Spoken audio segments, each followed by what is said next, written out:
Hey guys, I'm in Abbotsford right now, which is just absolutely inundated with water at the moment. After a really significant atmospheric river dumped tons of rain on the Pacific Northwest, the Nooksack River south of the border in Washington State spilled its banks and is now flooding southern BC in and around Abbotsford and Chilliwack. Highway 1 is closed right now, and I'm here on Vi Road just surrounded by flooded farmland. It's pretty gobsmacking to see right now, and I'm thinking about all the farmers and landowners who are affected by this right now. There's been evacuations happening, and it's just absolutely wild to think that we're going through this again just 5 years after the 20, or less than that, 4 years after the 2021 atmospheric river event.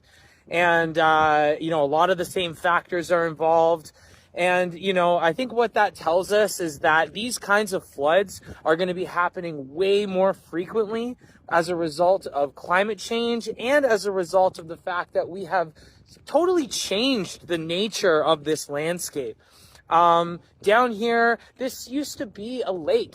In and around here, I'm not sure if this exact location used to be part of the lake, but this area used to be, Sumas Prairie used to be Sumas Lake.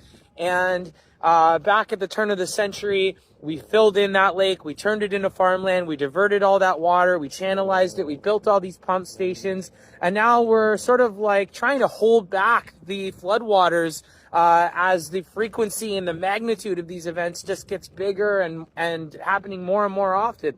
And so I think what we really need to think about is we need to look at the root causes of these events. Climate change is a huge one. We're going to be getting more of these atmospheric rivers, but we also need to look at what's happening way upstream in the headwaters of the Nooksack River. Why does it keep flooding like this? And I've seen the Google Earth imagery, and I'll do some videos soon sort of showing you guys there's been really substantial clear-cut logging in the headwaters of the Nooksack River up in the mountains. That's where this river originates from.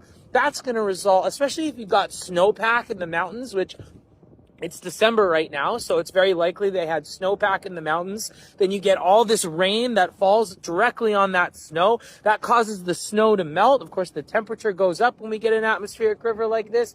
And so you've got this rain on snow event, which all that water just comes pouring down, and this is the result.